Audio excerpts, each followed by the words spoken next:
I've decided to divorce you. What the heck?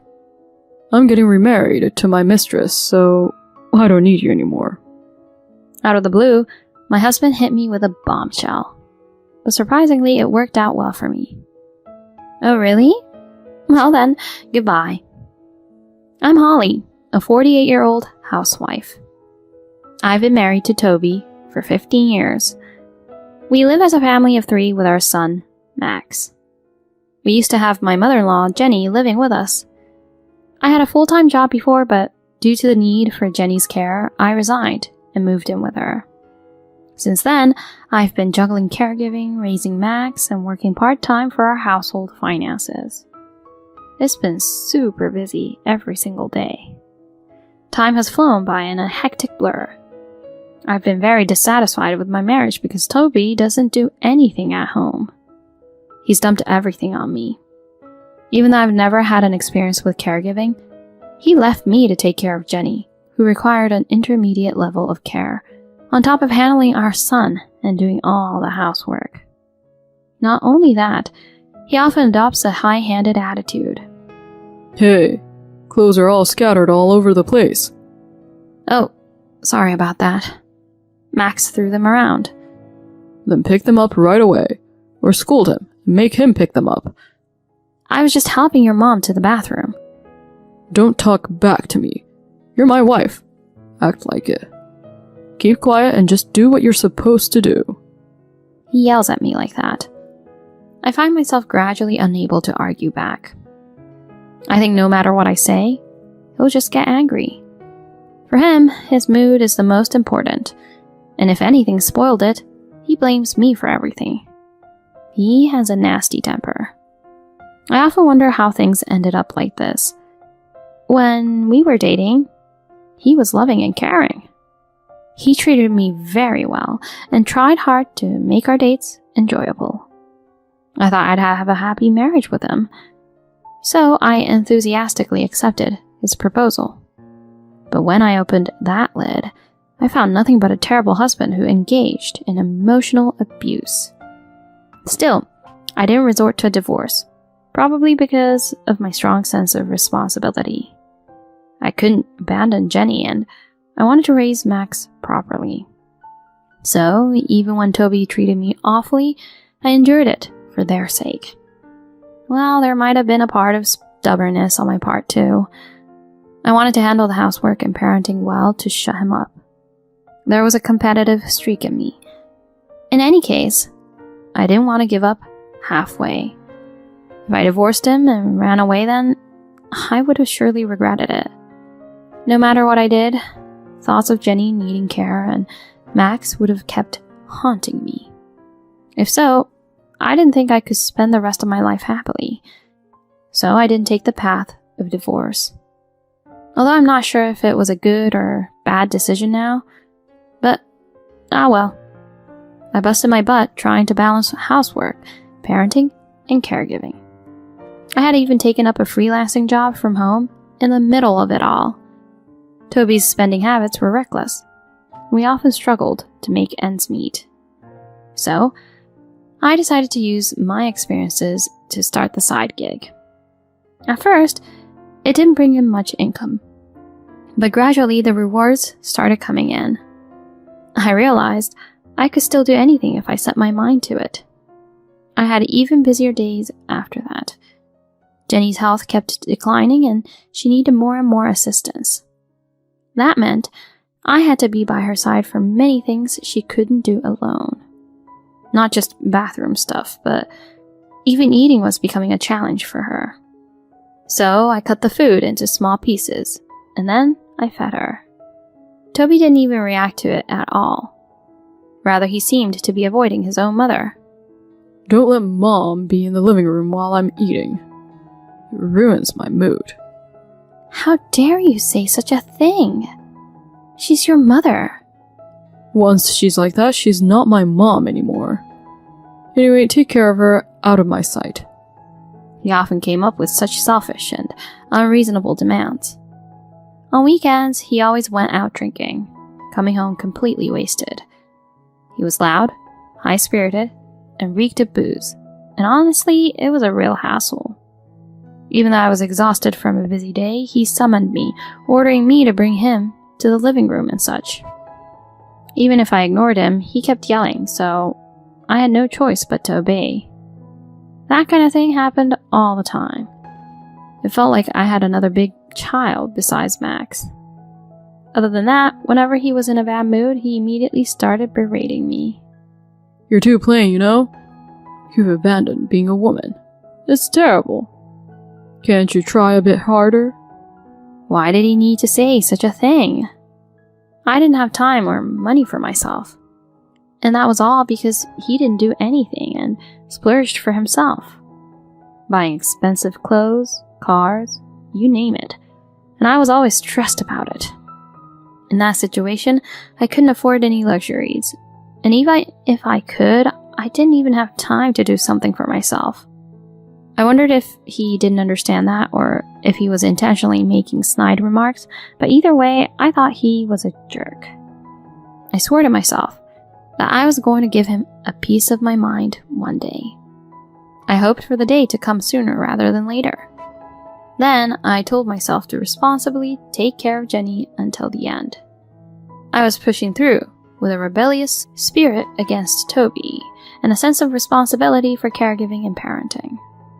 Still, the tough times outweighed the good. While Max was growing up just fine, seeing how Toby was treating me, he started acting out against me. Hey, old lady. I have a field trip tomorrow, so give me some money. Who are you speaking to? Don't call me old lady. Shut up. Just do what you're told.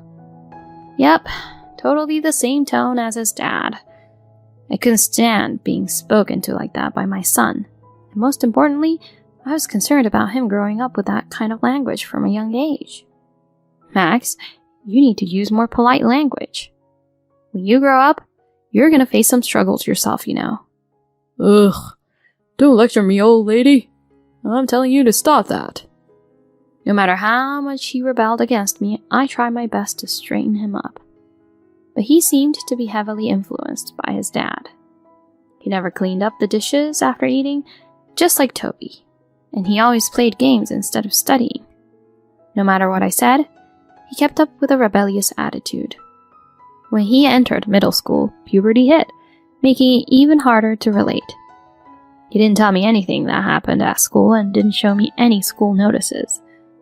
I often had to rush to prepare things at the last minute.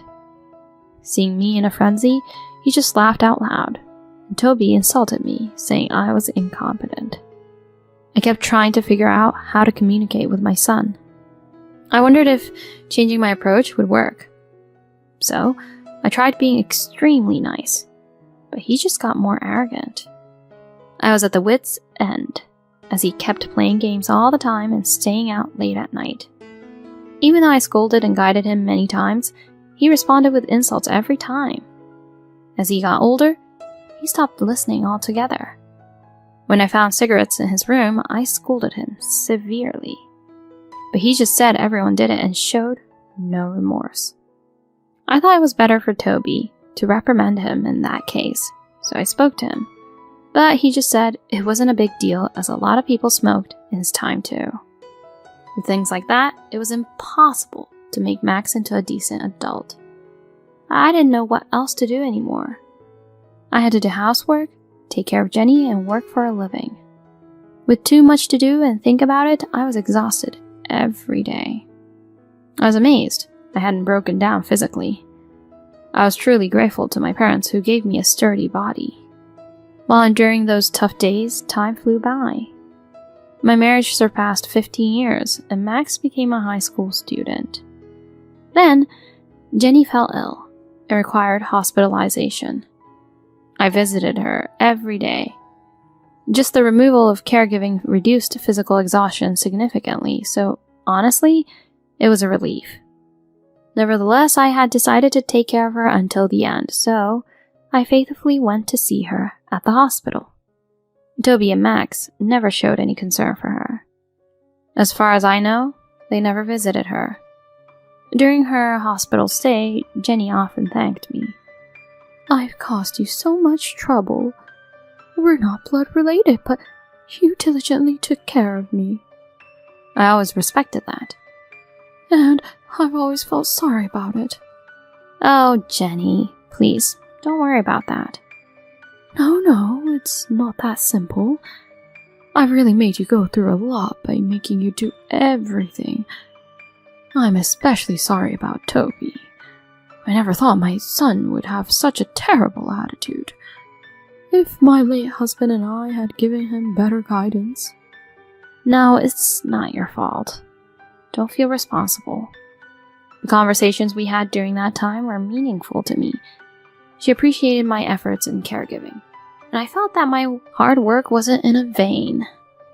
It felt good that I was rewarded like that. She stayed in the hospital for 2 months. Then, one day, her condition worsened, and she passed away. I'm glad to this day that I was with her in her final moments. Toby and Max didn't even show up. I despised them, wondering if they were truly blood-related families. I wanted them to at least show their faces at the end. After that, I proceeded with arrangements and preparations for Jenny's funeral. Of course, Toby didn't do anything and left it all to me. I expected it, so I took charge and moved forward on my own. I was able to send her off in a beautiful service. Afterward, I sorted out her belongings and handled various procedures. Finally, I thought I could take a breath. But then I noticed Toby acting suspiciously, doing something secret with Max. Whenever I entered the living room where they were talking, they would stop and act fidgety. And when I left, they would huddle together again and talk about something. I wondered what they were scheming. Well, whatever they were up to, it didn't concern me anymore. I had learned not to expect anything from them. No matter how strict I was with Max, his personality didn't change. Toby continued his high-handed attitude towards me, and our marital relationship was non-existent. There was nothing more I could do about them. If they were planning something, I decided I'd take action too. I started making preparations. And then about 2 months passed. It was summer vacation at that time, and since Max was home all day, I started working at a cafe. When he was at home, he gave orders just like Toby. That made it impossible to focus on work. So I went to a cafe to finish it. Even though it was a short time, I could concentrate and complete all by the afternoon. When I thought I'd stop by the supermarket before heading home, Toby suddenly called me. It had been a while since I received a call from him.